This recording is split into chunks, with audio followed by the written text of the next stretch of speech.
Salut les amis. Aujourd'hui on se retrouve pour quelque chose d'exceptionnel. Le WL Toy, le mien, 1402, le plus badass de l'histoire. Extraordinaire. Donc je te préviens, j'ai fait une première vidéo, elle a duré une demi-heure. Donc j'ai dit on va arrêter, on va faire un peu plus court et plus simple. Au pire des cas, je ferai plusieurs vidéos qui détailleront les composants ou ce que j'ai fait ou comment j'ai fait.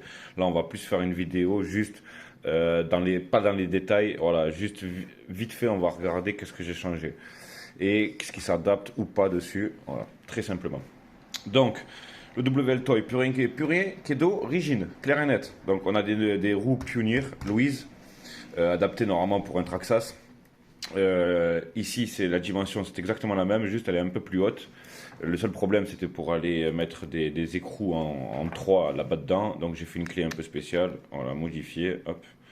Et je peux aller serrer. Il y a des rondelles en cuvette à l'intérieur, en fait. Et l'écrou vient se mettre à l'intérieur. Donc, la rondelle en cuvette fait 3 mm, ce qui prend l'axe parfaitement parce que les roues, elles sont en 5. Donc, au moins, je suis sûr de ne pas tordre les axes. Sachant que j'en ai reçu des nouveaux, là, aujourd'hui, 4 comme ça, qui sont améliorés. Ils sont, au lieu d'être en 2,5 mm, ils sont en 3 et ils sont un peu plus longs. Et il y en a 4 et 4 en bol fixe, alors que ceux à l'arrière, d'origine, ne sont pas en bol fixe. Donc, on verra ce que ça donne une fois ça changé.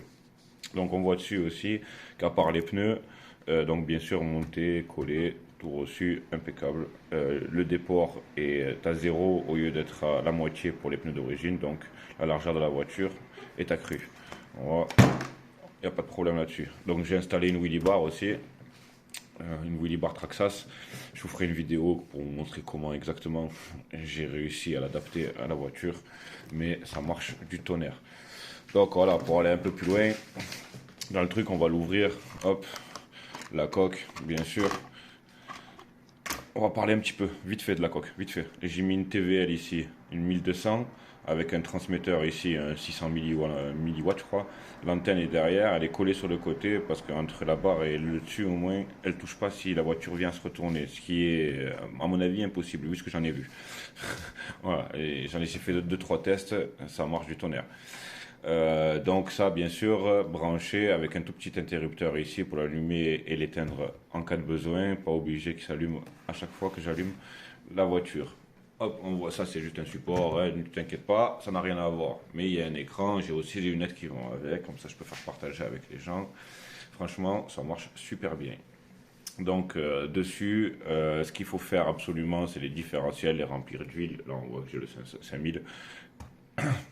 Absolument, absolument. D'origine, le moteur, il y a de la pâte thermique entre le moteur et le châssis. C'est pour ça qu'elle chauffe énormément la batterie. À vous de voir, la batterie, la voiture, tout en fait, tout. Le problème, c'est que moi, j'ai mis une plaque aluminium au milieu. Les éléments sont collés dessus, donc les éléments chauffent. La batterie est collée directement sur l'aluminium, ça chauffe à mort. Donc, si vous voulez rester d'origine en 2S et que le tout chauffe moyennement, pourquoi pas. Si vous passez en 3S ou déjà si vous passez en 3S, à mon avis, ça va pas durer bien longtemps. Ou si vous trouvez que ça chauffe trop et que ça, la chaleur est trop dirigée vers la batterie, vous pouvez passer une espèce de sopalin ou quoi en dessous pour essayer d'enlever la pâte thermique.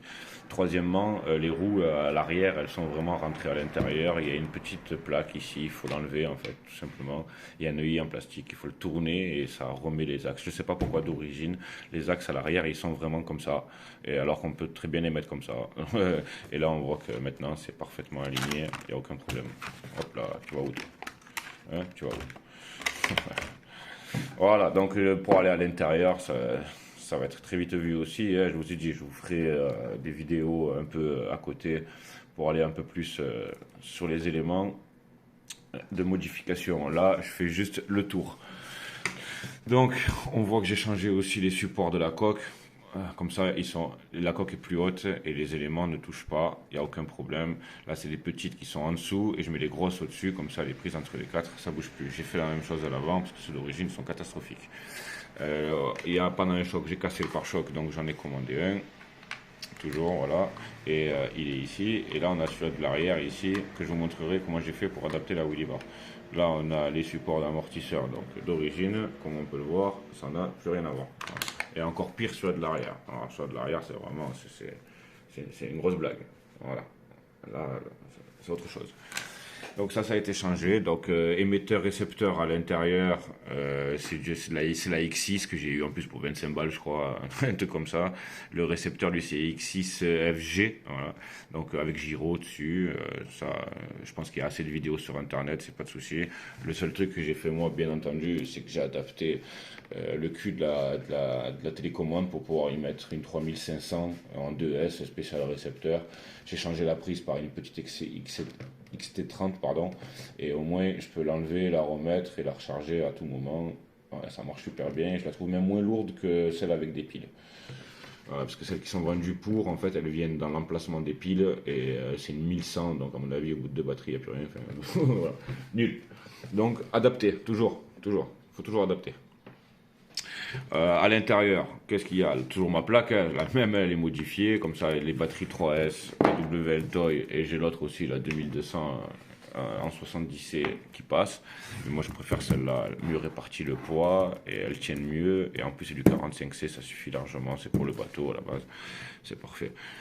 Donc après, à l'intérieur, on a vu pour le récepteur émetteur, ça, il n'y a pas de souci. On voit que les LED et l'émetteur caméra est branché directement sur le récepteur, ce qui leur donne largement assez d'énergie pour fonctionner. Ici, nous avons des amortisseurs légèrement améliorés. En fait, à l'arrière, c'est des amortisseurs de 70 et j'ai mis des ressorts Apsima beaucoup plus durs et de 75, ce qui fait vraiment revenir là, on le voit, hein, même quand elle tape, elle revient bien tout en haut. Et à l'avant, en fait, j'ai récupéré les ressorts de 70 qui étaient ici, parce que en fait, à l'avant, ils sont de 65 et à l'arrière de 70, bien entendu. Donc à l'avant, j'ai mis les ressorts de 70 légèrement tendus aussi, donc elle s'écrase, oui, mais en fait, à chaque accélération, pardon, elle remonte, dans tous les cas. Donc au final, elle est toujours plus ou moins posée. Il y a beaucoup moins de poids à l'avant qu'à l'arrière, bien entendu. Le moteur, et ça watt. Et puis la wheelie bar aussi donne aussi un aérodynamisme vers l'arrière aussi, forcément. Parce que ça pèse un peu quand même. Ça pèse un petit peu quand même. C'est du plastique, mais ça pèse un petit peu.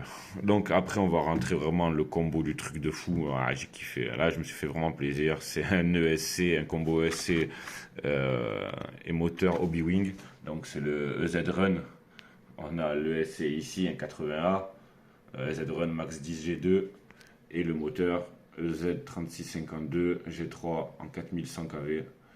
Ça marche du tonnerre, donc bien sûr ça remplace largement le 550, hein, on voit que c'est le support d'origine, un pignon 27 ans, pour le moment j'ai pas remis le cache encore, parce que j'ai tout collé au frein filet vert, pas le choix, hein, sinon il y a tout qui vole. Je vous parlerai de ça, je vous ferai une vidéo sur le combiné Hobby-Wing, il est vraiment, vraiment bien, il y a une carte de programmation que j'ai acheté aussi, qui peut se brancher au PC, on peut mettre à jour, voilà, tout vérifier. Voilà, écoutez, je vais vous faire des vidéos un peu à côté sur les modifications que j'ai apportées un peu à tout, comment j'ai fait. Mais là, vous avez là en globalité, et pour 8 minutes et non pas une demi-heure, une vidéo qui retrace à peu près toutes les modifications que j'ai effectuées sur mon WL Toy 1402, qui est extraordinaire. Voilà, ouais. Voilà, allez, je vous laisse. Je vous souhaite une bonne journée, puis si vous voulez plus en détail, vous regardez les autres vidéos, hein. Allez, bisous.